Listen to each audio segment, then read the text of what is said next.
Baik, soal Bu Khofifah, kalau memang dia sudah secara resmi terdaftar sebagai juru kampanye atau terdaftar di dalam tim TKN, di dalam TKN, tim kampanye nasional. Kalau sudah terdaftar resmi, maka dia harus nonaktif dari jabatannya sebagai Ketua Umum Muslimat NU, karena Nahdlatul Ulama sudah menetapkan parameter dalam hal ini, yaitu bahwa pengurus-pengurus di lingkungan PBNU yang terlibat secara resmi di dalam tim kampanye pemilihan presiden harus nonaktif dari jabatannya sampai akhir dari proses pilpres itu sendiri. Sudah ada sejumlah personil PBNU yang sudah nonaktif, dan ini termasuk nanti juga ketua-ketua badan-badan otonom di lingkungan PBNU, Muslimat, Ansor, Fatayat, Ibnu PBNU dan lain-lain. Apabila masuk secara resmi di dalam tim kampanye nasional itu, dia harus nonaktif dari jabatannya. Sedangkan mereka yang menjadi calon dalam pemilu legislatif, kalau mereka ini adalah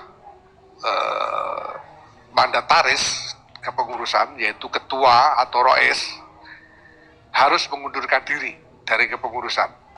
Jadi ada sejumlah ketua, misalnya ketua PWNU, kalau saya dan rois am jelas kami tidak menjadi calon apapun dalam pemilu ini, tapi ada sejumlah ketua wilayah dan ketua cabang yang mencalonkan diri baik sebagai calon anggota DPR di berbagai tingkatan dari berbagai partai, macam-macam partainya.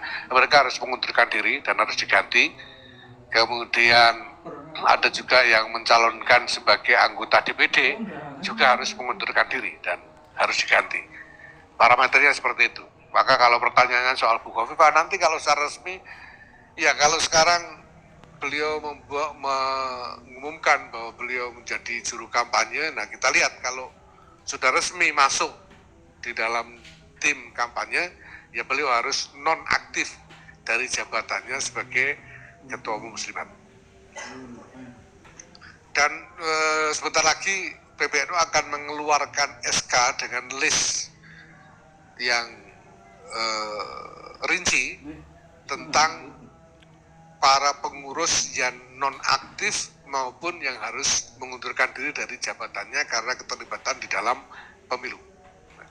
Kami sudah membuat rincian, ada beberapa puluh orang pengurus dari berbagai tingkatan, mulai PBNU sampai ke ranting, yang terlibat secara resmi atau menjadi calon, dan mereka harus nonaktif atau harus mengundurkan diri dari jabatannya. Nanti akan ada SK PBNU khusus yang rinci mengenai hal itu.